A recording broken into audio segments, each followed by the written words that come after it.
እዩ መልከ መልካሙ ቀልጣፋው የአየር ኃይል ተዋጊ ጄት አብራሪው ካፕቴን ማስረሻ ሰጤ ለብልጽግና መንግስት ወዶ ገብቷል ከተባለ ጀምሮ ለፋኖ ጓደኞቹ የጥርስ ህመም ሆኖባቸዋል። ማስረሻ ሰጤ ይዞት ለመንግስት ገቢ ያደረገው የአፋሕድን የደህንነት ኃላፊ መስፍን ከፈለኝን መሆኑ ደግሞ አታምጣው ስለው እያመጣ ቆለለው የሚሰኘውን የአማራ ምሳሌያዊ ንግግር የሚያስተርት ነው። ኮሎኔል ፋንታውን ሞሀባም የነ ማስረሻ ሰጤን መንገድ ሊከተሉ ይችላሉ ተብሎ ተሰግቷል። የፋኖ ደጋፊ መገናኛ ብዙሃን ማስረሻ ሰጤን ከጥር 2017 ዓ.ም ጀምሮ ከመንግስት ኃይሎች ጋር እንደሚያወራ ይታወቃል እያሉ በመጻፍ ላይ ናቸው። ይህ ዝግጅት እንደ ማስረሻ ሰጤ ለመንግስት ወደው ስለገቡ 5 ኢትዮጵያውያን እጣ ፋንታ ያትታል። የብልጽግና ዘመን ወዶ ገቦች ማነጻጸሪያ እየሆነ ስለሚያገለግል ጃልሰኝ ነጋሳን እናስቀድመዋለን። ልክ የዛሬ ዓመት በዚህ ሰሞን እነ ጃልሰኝ ሹሩባቸውን እንደገመዱ ሱፋቸውን ለብሰው አራዳ ላይ ከከንቲባ አዳነች አቤቤ ጋር ታዩ። እኛ የቀድሞዎቹ የኦሮሞ ነጻነት ሰራዊት ከፍተኛ አመራሮች በመዲናዋ ውበት የተማረኩ ይመስሉ ነበር። እርግጥ ነው እነርሱ ጫካ ሲገቡ የከንቲባዋ ጽሕፈት ቤት አልታደሰም ነበር። አድዋ 00 የሚባል ነገርም ፒያሳ ላይ አልተገነባም። በቡርቃ ዝምታ ላይ አኖሌ ሲያየው እንደሚጠላው የሚነገረን የምኒልክ ሐውልት ከጎኑ በኦሮሞዎቹ የጦር መሪዎች አልታጀበም ነበር። የሆነው ሆኖ በርከት ብሎ ትጥቅ ሲፈታ የታየው ጦራቸው ቀጣይ መዳረሻው የት ይሆን የሚለው ነገር ስጋትም ተስፋም ጭሮ ሰነበተ። አንዳንዶች እነሰኝ ጠና ያለ ስልጣን ተሰጥቷቸው ጦራቸውም ወደ መከላከያ አድማ ብተናና ፖሊስነት ይለወጣል የሚል ቅን መንፈስ አድሮባቸው ተነተኑ። ሌሎች ደግሞ ይሄኛው የኦሮሞ ነጻነት ሰራዊት ቡድን ወደ እነ ጃልመሮ ምሽግ ዘምቶ ለመንግስት ግዳይ ሊጥል ይችላል አሉ። እንዲህ በተባለ በቀናት ልዩነት ጃልሰኝ ነጋሳ የኦሮሚያ ብሔራዊ ክልላዊ መንግስት ፕሬዚደንት ሽመልስ አብዲሳ የደህንነት አማካሪ ሆኑ። በቀጥታ በነ ጃልመሮ ላይ ዘመቱ ማለት ነው። የጃልመሮና ጃልሰኝ ጠብ መስከረም ወር 2017 ዓ.ም የጀመረ ነው። ያኔ የድርጅቱ የስራ አስፈጻሚ ኮሚቴ አባል የነበሩትና የማዕከላዊ ዞን የቀድሞ አዛዥ ጃልሰኝ ነጋሳ ከመገናኛ ብዙሃን ጋር ባደረጉት ቆይታ እሳቸው የሚመሩት ቡድን በጃልመሮ ወይም ኩምሳ ድሪባ ከሚመራው የኦሮሞ ነጻነት ሰራዊት ድርጅት መነጠሉን በይፋ ተናግረዋል። ድርጅቱ መተዳደሪያ ሕግና ደንብ የሌለው ነው ሲሉም ገልጸው መሪውን ጃልመሮንም አምባገነን ሲሉ ነበር የጠሩት። ጃልሰኝ ከቢቢሲ አፋን ኦሮሞ ጋር በነበራቸው ቆይታ የኦሮሞ ነጻነት ሰራዊት መሪ ሆኖ የተሾመው ግለሰብ የድርጅቱ ሕግ እርሱ ነው፣ ደንቡም እርሱ ነው፣ ድርጅቱም እርሱ ነው። ለዓመታት የግል ፍላጎቱን ከድርጅታዊ መሪዎች ጋር ለማስማማት ጥረት ሲያደርግ ቢቆይም ነገር ግን እነዚህ ሙከራዎች የበለጠ ውድቀትና ያስከተሉት ብለዋል። በዚህም ምክንያት በተለያዩ አካባቢዎች ውጊያ እያደረጉ የሚገኙት የኦሮሞ ነጻነት ሰራዊት ኃይሎች ወደ ስርዓት አልበኝነት ተሸጋግረዋል ሲሉ ገልጸው ነበር። ያንም ባሉ በ4 ወራት ውስጥ ከጃልመሮ ጋር የነበራቸው ጠብ ለይቶለት ብልጽግናን ተቀላቅለዋል። የኦቦ ሽመልስ አብዲሳ የደህንነት ጉዳዮች አማካሪም ሆነዋል። እሳቸውን ፍላሚንጎ ትተን ባህር ዳር ስንሻገር ጸዳሉ ደሴን እናገኘዋለን። ጸዳሉ ደሴን ደፋር ተዋጊ፣ ፖለቲካ የማያውቅ ቅን ወንድም ነው ሲል የገለጸው የቀድሞው የአማራ ብዙሃን መገናኛ ድርጅት ባልደረባ የአሁኑ የፋኖ ደጋፊ አያሌው መንበር ነው። ጸዳሉን የሚያደንቁት 2 ጥይት ቢተኩስ ሁለቱም ግንባር ብቻ ይመታሉ እያሉ ይገልጹታል። ጸዳሉ ደሴ በተኳሽነቱ የማይጠረጠር ነው ይባላል። በሌላ በኩል አያሌው መንበር እኔ ውጊያ እንጂ ፖለቲካ አላውቅም በሚለው ንግግሩ የሚታወቀው ጸዳሉ ደሴ ሳይገባቸው በርካታ ጥፋት ካጠፉት ውስጥ ከፊት መስመር የሚሰለፍ ነው ይላል። ስርዓቱን መዋጋቱን እንጂ ከበስተጀርባ ስላለው ነገር ምንም አያውቅም ነበር ሲልም ይተቸዋል። ውባንታ ባተን የመሰለ ብዙዎች የዘመን ጀግና የሚሉት ጓደኛው ሲገደል እንኳን ፖለቲካ ምን እንደሆነ የማይገባው ሰው ነበር ተብሏል። ጸዳሉ ማለት በተለይም የፋኖን መጀመሪያ ሳምንታት ባህር ዳርን በመቆጣጠር ውጊያውን የመራ በኋላም በደቡብ ጎንደር ዞን ደራ፣ ፎገራ፣ ፋልጣ የተመሩ ወታደራዊ ወደ ውጊያዎችን ያስተናበረ ሰው ነው። የክልሉ ምክር ቤት የህግና ፍትህ ቋሚ ኮሚቴ ሰብሳቢ የሆኑትን ወርቅነህ እንደግን ጨምሮ ብዙዎች በጸዳሉ እጅ ወድቀዋል። እርግጥ ትግል ብሎ ስለወጣ ከእርሱ ተቃራኒ ናቸው ብሎ ያመናቸውን ሰዎች ላይ ምንም አይነት ምህረት አልነበረውም የሚሉ አጋጥመውናል። በጀግና ተዋጊነቱ እንጂ በጀግና ፖለቲከኝነቱ የማይታወቀው ጸዳሉ አልፎ አልፎ የሌሎች ፍላጎት ያላቸው መጠቀሚያም ሆኖ ነበር ይላሉ ምንጮች። ለጸዳሉ ነገሮች በትንሹም ቢሆን እየተገለጡለት የመጡት በቀኝ እጁ ከፍ ያለው ደሴ ላይ ይደረግ በነበረው ዘመቻና በኋላም በእርሱ ግድያ ነው ተብሏል።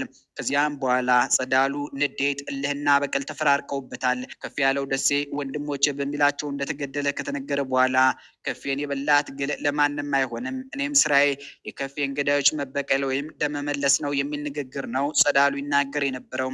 ከከፍ ያለው ግድያ በኋላ አማካሪውና ታናሽ ወንድሙ በፋኖች ተገድለውበታል። ያን ተከትሎ በይፋ እጁን ለመንግስት ሰጥቷል። በአንዳንድ ምንጮች አገላለጽ መሰረት ጸዳሉ ደሴ ተቀማጥሎ እንደሚኖር ይነገራል። ጸዳሉ ከመከላከያ የጦር መኮንኖች ጋር ሆኖ በፋኖ ላይ ለሚደረጉ የጸረ ሽምቅ ዘመቻዎች የውጊያ ስልት እንደሚነድፍም ይሰማል። የአብይን መንግስት ተፋላሚዎችና ወዶ ገቦች ለጊዜው አቆይተናቸው ወደ ኃይለማርያም ደሳለኝ መንግስት ተፋላሚና ወዶ ገብ ታሪክ ስንዘልቅ የምናገኘው ዝነኛ ስም ሞላ አስገዶም ይባላል። ሞላ አስገዶም ቀላል ሰው አይደለም። ከ10 ዓመት በፊት ሞላ አስገዶም በኤርትራ መንግስት ድጋፍ ሁለተኛው መለስ ዜናዊ ሆኖ ህወሓትን ተክቶ ኢትዮጵያን ይመራል የሚል መላምት ሁላ ነበር። ኤፍሬም ማዴቦ ግን የሞላ አስገዶም ታሪክ ሲጻፍ መጣና ሄደ ከሚለው 5 ሆሄያት የዘለለ ምንም ቁም ነገር የለውም ባይ ነው። ደምስ በለጠ የተባሉ ጸሐፊ በአንጻሩ ሞላ አስገዶም ንግግር ለማሳመር የሚጥር ሰው አይደለም ይላሉ። ብዙ ማውራትም ተፈጥሮ አይደለም ሲሉም ያክላሉ። ማዳመጥ ላይ ግን ንቁ ሰው ይመስላል ባይ ናቸው። ወታደራዊ ብቃቱንም በኢትዮ ኤርትራ ጦርነት ላይ ያስመሰከረ ጀግና ወታደር ነው በማለት መስክረውለታል። ሞላ አስገዶም በዚያ ጦርነት በትዕዛዝ ቁሙ እስከሚባሉ ድረስ በረዳት አዋጊ ደረጃ ባረንቱ ድረስ ዘልቆ የገባውን ጦር ከመሩ ሰዎች ውስጥ አንዱ ነው ይባላል። ወታደራዊ ችሎታውን ወዳጆቹም ሆነው ጠላቶቹ በሚገባ ያውቁታል። ሞላ አስገዶም ከገብሬ ቤተሰብ የተወለደ የገብሬ ልጅ ነው። ሞላ አስገዶም የቀድሞ የህወሓት ታጋይ እንደነበረም ተጽፏል። ኢህአዴግ ኢትዮጵያን መምራት ከጀመረ በኋላ ከህወሓቶች ጋር ተጣልቶ ኤርትራ ገባ። ህወሓትን ለማስወገድ ትጥቅ ትግል ጀመረ። በህወሓት ሀገር አመራር የተማረሩ ብዙ የትግራይ ወጣቶች ጸረ ህወሓት በሚደረግ ትግል ለመሳተፍ ኤርትራ በረሃ ገቡ። በደምህት አመራሮች ትዕዛዝ ብዙ ትግል ተካሄደ። ብዙዎቹም በኢህአዴግ ወታደር ተይዘው በሽብር ተከሰው እስከ 22 ዓመት ተፈርዶባቸው በስር ሲማቀቁ ቆዩ። ከኒያ መሃል አያሌ ቁጥር ያላቸው ወጣቶች በምርመራ አካላቸው ጎድሏል። የኒህ ወጣቶች የቀድሞ መሪ ሞላ አስገዶም ነበር። በ1973 ዓመተ ምህረት ገና በልጅነቱ ህወሓትን እንደተቀላቀለ አንብበናል። ከዚያ የወጣትነት እድሜው ጀምሮ ህይወቱ በውትድርና ያለፈ ሰው ነው። የውትድርና ችሎታ አንድም በተፈጥሮ አሊያም በትምህርት የሚገኝ ነው።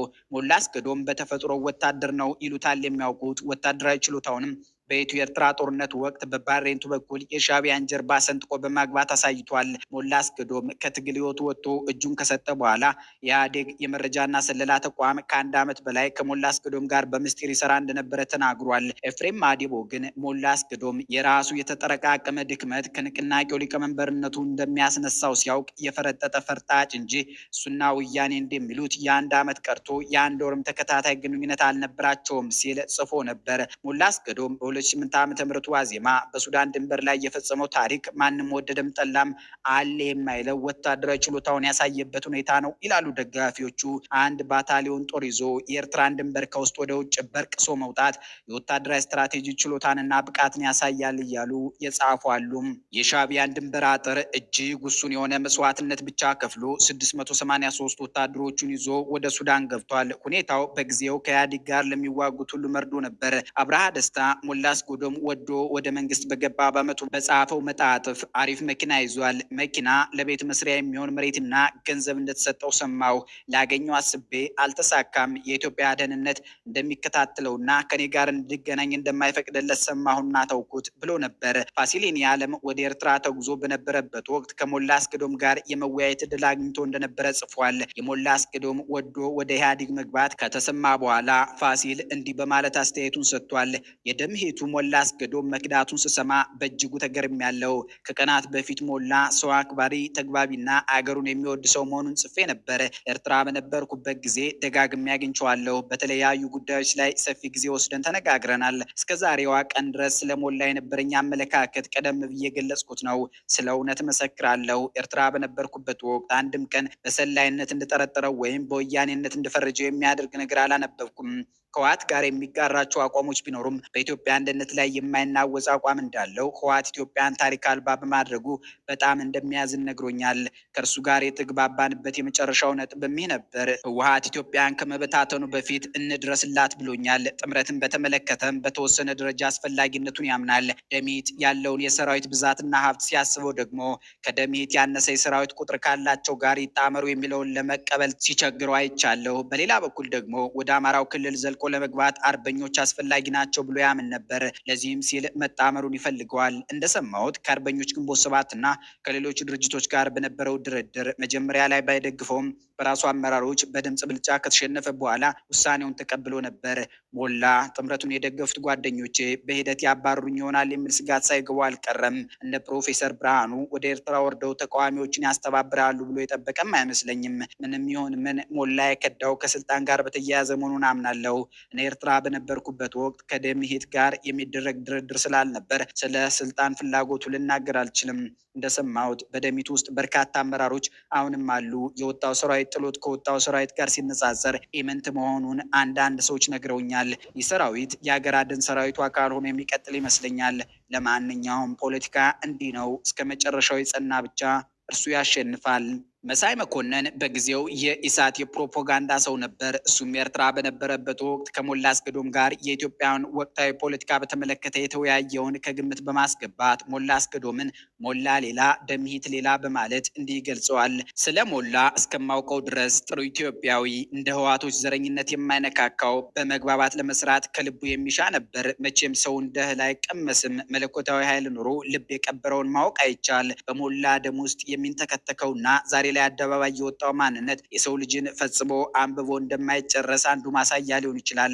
ግን አንድ የማልደብቀው ሀቅ አለ። ይህን የምናገረው ሞላ አሁን ወደ ህወሓት ጠቅልሎ በመግባቱ የተነሳ አይደለም፣ እውነት ስለሆነ ነው። ያን እውነት ማፈንዳቱ ለትግል ጉዳት እንጂ ጥቅም አይኖረውም። አሁን ሞላ ባህላዊ መሪ ነው። ለ5 ደቂቃዎች ከእሱ ጋር ፖለቲካ ለመጫወት አይቻልም። ስለ ኢትዮጵያ ውስብስብ ፖለቲካ ያለው ግንዛቤ ያስደነግጣል።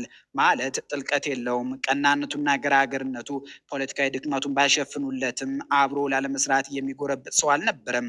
እርጋታውና ጨዋነቱም ሌላው ድክመቱን የሚጋርዱ ባህሪያቱ ናቸው።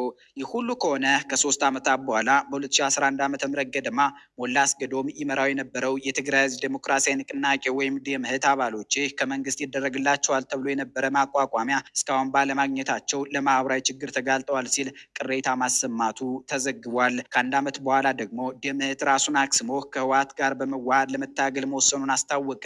ከብልጽግና ጋር ለጦርነት በማሟሟቅ ላይ የነበረው ህወሓት በበኩሉ የደምሂትን ውሳኔ አድንቆ ተቀብሎታል። ዛሬ ደምሂትም ሞላ አስገዶምም ያሉበት አይታወቅም። አብይ የኢትዮጵያ ጠቅላይ ሚኒስትር ከመሆናቸው ቀደም ብሎ ታህሳስ 2010 ዓ.ም የወጣ መረጃ ሞላ አስገዶም በትውልድ ቀዬው ራያ ከፖለቲካ ርቆ በእርሻ ስራ ላይ ተሰማርቶ እንዳለ ገልጾ ነበር። ስለ ዛሬው ሞላ አስገዶም የምታውቁ ትጽፉልን ዘንድ ጋብዘን ወደ 4ኛው እጅ የሰጡ ዝነኛ ታጋይ ታሪክ እንወስዳቸዋለን። አብርሃም ያየህ ይባላሉ። አድዋ ውስጥ የመለስ ዜናዊ አስረስ ጎረቤት ነበርኩ ባይ ናቸው። የወዲ ዜናዊን ቤተሰቦች ምስጢር አውቃለሁ እያሉ በጋዜጦችና መጽሔቶች ላይ ብዙ ወሬ በማሽሎክ ይታወቃሉ። ጉደኛው አቶ አብርሃም ያየህ ብቃሉ በሚል ርዕስ መጣጥፍ ያስነበቡን አምዴ ደጀኔ አቶ አብርሃም ያየህ ከወያኔ ኮብልለው ወደ ደርግ ከመግባታቸው በፊት በደርግ ጊዜ በሰላም በኢትዮጵያ ይኖሩ የነበሩ ናቸው ይሉናል። ለምን እንደኮበለሉ አላውቅም የሚሉን ጸሐፊው የሰራተኛ ማህበራት መሪ ነበርኩ ያሉት ግን ሐሰት መሆኑን ብዙዎች ይናገራሉ ሲሉ ይተቿቸዋል። ታጋይ ነበርኩ፣ መሪ ነበርኩ ማለት የአቶ አብርሃም የተለመደ ውሸት መሆኑን በሚገባ የሚያውቋቸው ይናገራሉ። ወደ ሱዳን ተሰደው ሳለ አቶ አብርሃም ለወያኔ በኦዲትነት ነጋዴነትና በደህንነት ሰርተው መዋጮ ያልከፈሉ ስደተኞችን እያጋለጡም ጉዳት አድርሰዋል ተብለው ሲወነጀሉ አድምጠናል። ከህወሓት ጋር በምን እንደተጣሉ ባይታወቅም ወደ ደርግ ሲኮበልሉ በራዲዮና ቴሌቪዥን ታላቁ ሴራ ብለው ህወሓትን ማጋለጣቸው ተደጋግሞ ይታይ ነበር። ሌሎች ግን ደርግን ሊያወናብዱ የተላኩ ናቸው እንደሚሉም ይሰማል። በኋላ ደግሞ አብርሃም ያየህ ህወሓት ለስልጣን ሲደርስ ከአዲስ አበባ ሸሽተው ወደ ኬንያ ገቡ። በአዲሱ ስደታቸውም ጸረ ህወሓት ሆነው ቀጥለዋል ተባለ።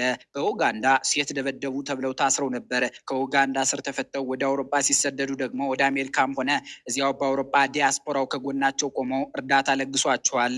የአብርሃም ያየህ ከህወሓት ወጥተው የደርግ ወዶ ገብ መሆን እነመለስ ዜናዊን የጎዳ አጋጣሚ ነበር። ህወሓት ወልቃይት ጠገዴ፣ ጠለምትንና ራያን ከጎንደርና ወሎ ወስዶ ወደ ትግራይ ከመከለሉ በፊት አብርሃም ያየህ በ1982 ዓ.ም ገና ሊከለል የታሰበውን በካርታ ማጋለጣቸው ከጉዳቱ መካከል ሆኖ ይጠቀሳል። ጋሻ አብርሃምን ባሉበት ተሰናብተናቸው በወዶ ገብነት ገብተው ብዙ ካነጋገሩ የኢትዮጵያ የፖለቲካ ስሞች መካከል ዋናውን ልናነሳ ነው። ተስፋዬ መኮንን ይባላሉ። የካቲት 1967 ዓ.ም በሆነ ጊዜ ለዓመታት በኤርትራ የቆየው የኢትዮጵያ ሕዝቦች አብዮታዊ ሰራዊት ጦር ወደ ቀዩ ተራራ ሲምባ ወጣ። እዚያ ሲደርስ ደግሞ እንደ ብርሃነ መስቀል ረዳ ያሉት የጦሩ መሪዎች ለዓመታት የጮሁለት መሬት ላራሹ አዲስ አበባ ውስጥ በደርጉ ታወጀ። በዚህ ምክንያት ተስፋዬ መኮንንና ጓዶቹ ደርግን የምንዋጋበት ፖለቲካዊ ምክንያት የለንም አሉ። ተስፋዬ መኮንንን ጨምሮ 8 ያህል የሰራዊቱ አባላት ከሲምባው ሰራዊት በመነጠል ለደርግ እጃቸውን ሰጡ። ከተስፋዬ መኮንን ጋር እጃቸውን የሰጡት ሰዎች ኃይለ ኢየሱስ ወልደ ሰንበት፣ አበበ በየነ፣ ዘከሪያ መሐመድ፣ አያሌው ከበደ፣ ጋሻው መንግስቱ፣ ኃይሌ ወልደ ጊዮርጊስና ዳዊት አሰፋ ነበሩ። እነዚህ ሰዎች በ1968 መጀመሪያ ላይ ማሌሪድ ማለትም የማርክሲስት ሌኒኒስት ሪቮሉሽናሪ ድርጅት የተባለ ፓርቲ መስርተዋል። የእነዚህ ሰዎች ከኢህአፓ ፈንግጦ መውጣት የብዙ ኢህአፓዎችን ማንነት አጋለጠው። እናም በኢህአፓ ቤት ህቡ መግባት የሚባል ግዴታ መጣ። ተስፋዬ መኮንን አዲስ አበባ ከገቡ በኋላ ያቋቋሙት ማሌሪድ የተባለ ድርጅት ግን በብዙ ሰዎች የመንግስቱ ኃይለ ማርያም ፓርቲ የሚባለው የአብዮታዊ ሰደድ ዣንጥላ ያዥ ነበር ተብሎ የሚተች ነው። በእርግጥም ለተወሰነ ጊዜ የነ ኢህአፓ መምቻ ሆኖ ቆይቶ ቀስ በቀስ ከስሟል።